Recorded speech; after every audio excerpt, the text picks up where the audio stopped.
Your focus is not broken, it's actually being stolen. We live in a world constantly filled with distractions, from notifications, TV, podcasts, videos, it's all flooding in. As a result, our attention spans are actually lower than ever. And this is not just something that we've noticed about ourselves, it's actually backed scientifically. We've gone to a point where a goldfish actually focuses more than most people. But what if I told you that the key to improving your focus is not by doing grand gestures like locking yourself up in a secluded area free from all civilization, but rather practicing simple routines that will get your focus back on track? And if we really want to do something about this, we need to break down the problem and talk about where this really comes from. And that's what we're going to do today. Now, to understand why we get distracted in the first place, we need to understand two fundamental things that form the basis of most distractions you're currently facing. According to a study done in 2021, the study Why We Get Distracted in the Modern Age, it highlighted two major triggers and two major desires that constitute every major form of distraction. And the triggers are broken down into two: the external triggers and the internal triggers. Your external triggers are basically external things that take your attention away from what you're focusing on to the distracting agent. Now, this could be notifications, this could be vibrations, sounds from your phone, even just you actually looking at your phone. While your internal triggers are the triggers that originate from your mind. To be more specific, thoughts that you have that are related to distraction. This could be thoughts of you responding to that unread message, or thoughts of you actually looking for who actually liked one of your videos on Instagram, or that new follower you currently have on Twitter. Now, your desires are the needs that you have that social media for some reason has a way of meeting. According to the study, your desires are split into two: your social desires and task aversive desires. Now, your social desires could basically range from your need for connection to that significant other, or just because you might be suffering from FOMO, a fear of missing out, and the desire to want to be connected to what's going on around you. Now, while the task-related aversion is basically you trying to escape the discomfort that you might be facing when you are engaged in a really difficult task that might be causing you some form of stress. And social media serves as a gateway to actually escape that feeling. Now, these factors work together in synergy to create one of the biggest attention heists we have in the modern age. The external triggers creates a crack in your focus that actually leads your mind to the distractor, and then your internal thoughts, if the external triggers did not finish the job in the first place, your internal thoughts are always there to finish the job, and your desires actually create the environment that facilitates the effectiveness of these triggers. Your desire to talk to that girl or guy, as the case may be, or that fear of missing out, facilitates the environment that actually leads you to fall into distraction. Or for task-related aversion, if that difficult task that you've been trying to complete is a source of stress, you may actually find yourself procrastinating way more than you should. I'm sure I'm probably wondering, but no, just a little scroll on my phone or the action of unlocking my phone to check that notification is not going to hurt my productivity, would it? Well, I think you might be a bit surprised.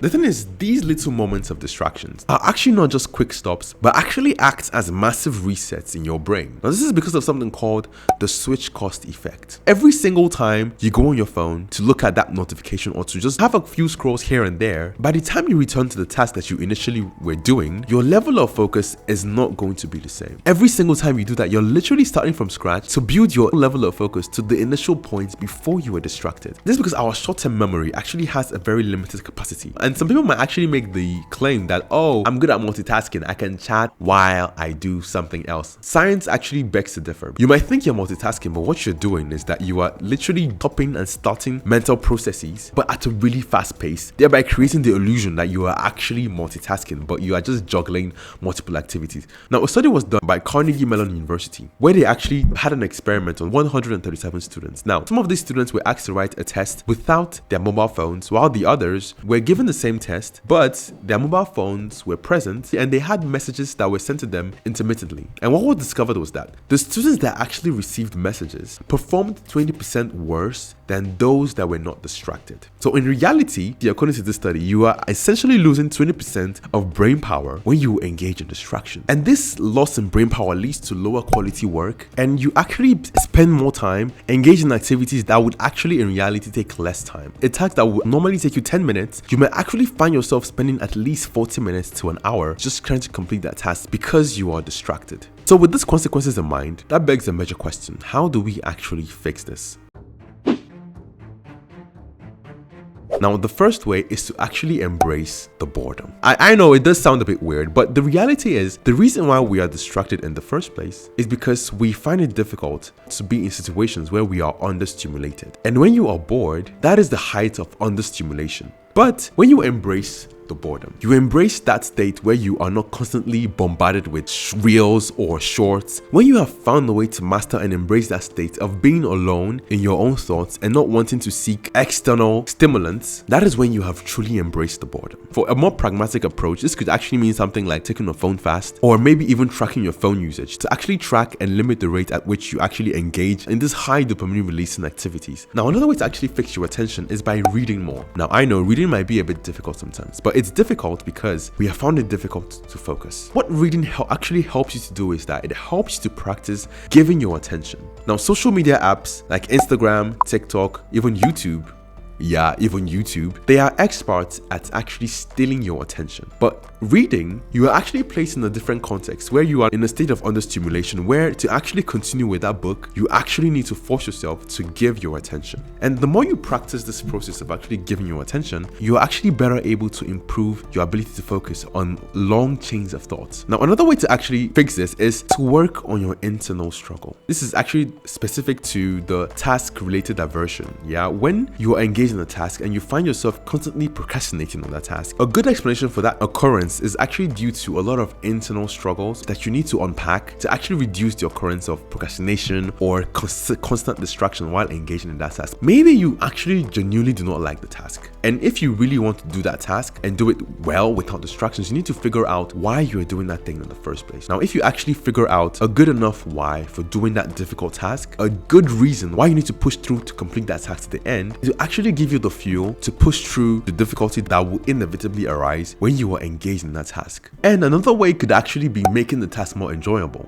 You could actually try to create some fun challenges baked within the task to actually make the activity more fun. It could be like maybe creating like a time challenge for yourself, or seeing how you can beat a previous personal record of yours while engaging in that activity. I mean, there are many ways you could actually think about to make an activity fun. It just depends on how creative you can get with it. Now, another way to actually fix your focus is to actually find flow. Now, what is flow? According to the author Mihai, it's Checks Mihai. I honestly hope I didn't butcher this name, because I mean, like, you can see the name, but he really went on to explain what the flow state is. Now, when you are in the flow state, is a state where you are completely focused and engaged in a particular task. It's at that point where time seems to just go by when you are engaged in that activity. And there are 3 requirements to actually attain flow. The first, you need a goal. The second, the goal needs to be meaningful to you. If you have a goal and that goal does not really strike any chord of interest in you, you might find it difficult to find flow in that activity. But if you have a goal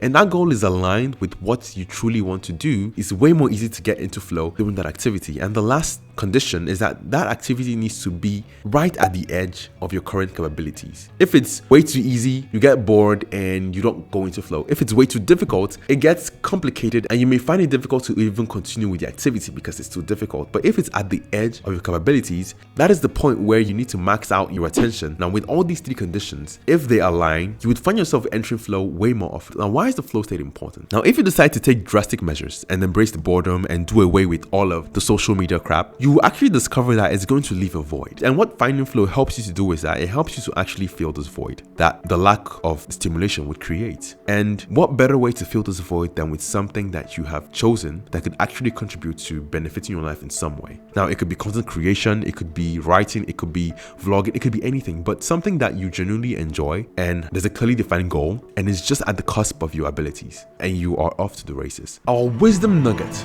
for the week: no man having put his hand to the plough and looking back is fit for the kingdom of God. And guys, if you like this video, please don't forget to hit the like button. It helps the algorithm, and subscribe if you happen to see more videos like this one. And if any point resonated with you, I would love to see what you think about it in the comment section. And if you really want to go deeper into this whole issue of social media, I actually have a video that you might find interesting, which is titled "Don't Delete Social Media, but Do This Instead." And like always, guys, remember to always keep it real. Bye, guys.